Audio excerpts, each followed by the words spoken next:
What up, reader fam? Today I'm going to be sharing my thoughts, opinions, and feels on WAPA! Everything by Nicola Yoon. This story is about a girl by the name of Madison Whittier, and she has a form of SCID, which, to put it simply, she's basically allergic to the outside world. And she hasn't left her house for 17 years. I honestly feel like I would go mad if I had to live in my house for 17 years and not go outside. And this is coming from somebody who loves to be at home. I mean, if I had books, I might be fine, but I don't think it would distract me enough from going crazy. Anyway, meanwhile, next door, this boy by the name of Ollie moves in with his family, and he's facing quite a few hardships on his own. That's as far as I'm willing to go with this description, because if I go any farther, I'm afraid that I'm gonna spoil you all, and I don't want to spoil anything about this book because I want you guys to all go and read it because I loved it. It was so good. I want to first talk about the writing because it was extraordinary. There were so many just little tidbits that just caught me off guard while reading this book because of how beautiful they were. Nicola Yoon just has this way of tangling up these beautiful words and making just incredible sentences. I don't even know if that makes sense, but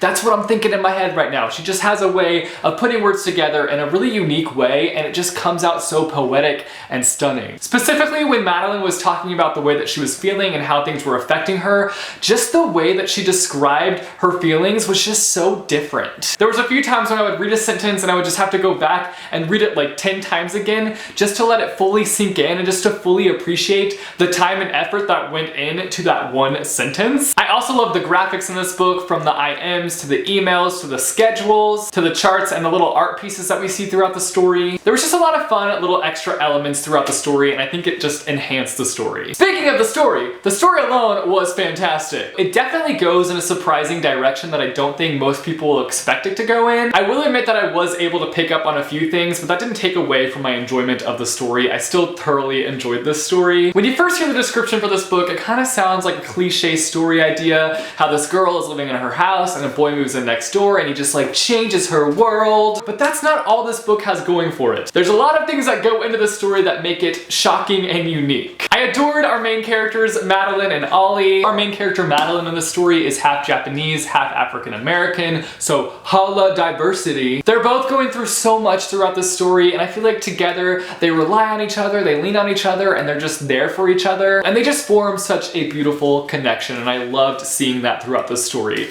Now, that's all I can say without spoiling this book, so I am now going to be jumping into a spoiler section because there are things that went down in this book that I gotta talk about with you guys. So if you have not read Everything by Nicola Yoon, you should totally go and read it. I highly recommend it. I thoroughly enjoyed it. It's a unique and different contemporary story, and you should totally give it a go. So if you have not read this book, go read it and then come back and discuss with me. If you have read this book, then let's discuss.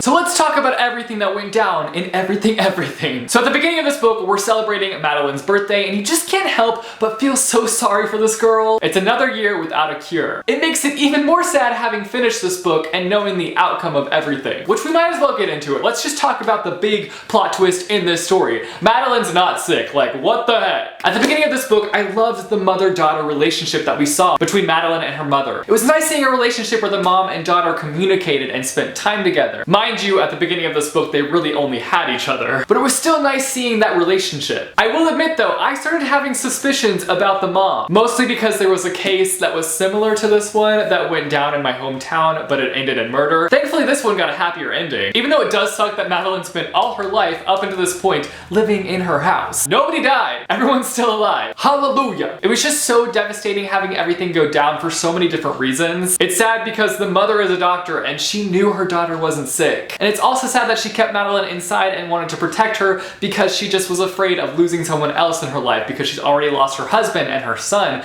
and she just doesn't want to go through that again. Which I totally get, and that's not me saying that I'm okay with what she did, because obviously what she did is a big issue and she has issues that she needs to work out. But I have an understanding for why she did what she did. Again, does not make it okay at all. I adored Carla, the nurse who was helping Madeline throughout her days. I just loved her so much. I loved the relationship between Madeline and her and the way that she just challenged Madeline, and also how she just completely knew Madeline and knew what was best for her. There were times when Carla did things that made me nervous, like when she allowed Ollie to come over to their house. I was just sitting there waiting for the mom to stop by and see Ollie and flip out. And when she let Madeline go to Hawaii, I was like, are you sure you should let her go off on this adventure with this boy? Even though at this point Carla did have suspicions about Madeline's health, it wasn't confirmed at that point, so just allowing her to go to Hawaii and kind of risk it all just was risky business. Of course we gotta talk about Ollie. I did feel like the Ollie and Madeline relationship was a little bit insta-lovey, but I think it was justified because Ollie is one of the only people besides Carla and her mom and her tutors that she has interacted with. So of course she's gonna be feeling some kind of way. I love how every time Ollie and Madeline would get together in their house, Madeline would like walk into the room that he's in and he's just like hanging on to something, just casual, just like,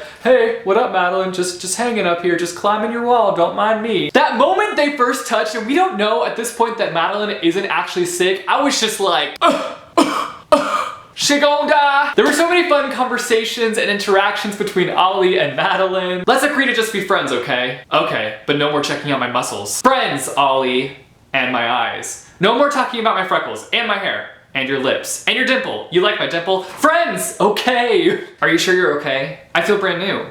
All from holding hands, huh? Imagine what a kiss would do, ...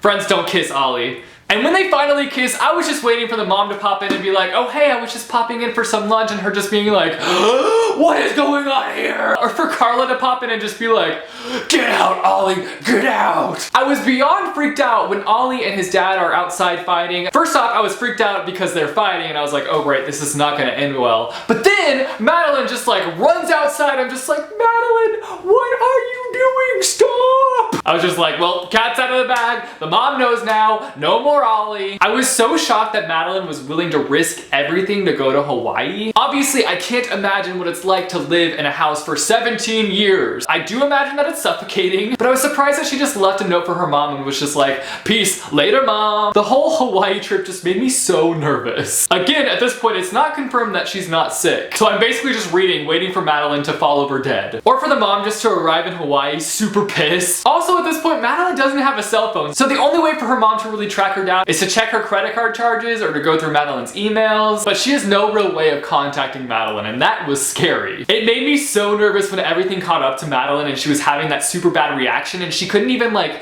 talk or tell Ollie like, hey, I need some help. She like couldn't spit it out. I was just like, if this book ends with her dying, I'm gonna be super pissed. But then we get our kind of happy ending. I want to say kind of happy ending because like things end up working out, but it's still super messy because obviously her mom has been lying to her for the longest time, and it's probably going to take an even longer time for that relationship to heal. But we do get this super happy moment when Madeline flies to New York and she gets to be reunited with Ollie. So those are all my thoughts, opinions, and feels on Everything by Nicola Yoon. You guys should let me know down below all your thoughts on this book. What was your favorite moment throughout this story? Also, if you like this video, be sure to give it a big thumbs up. I post videos every Monday, Wednesday, and Friday, so click subscribe if you want to be notified for when I post new videos. Thanks for watching, guys, and I will see you soon with a new video. Bye, choo.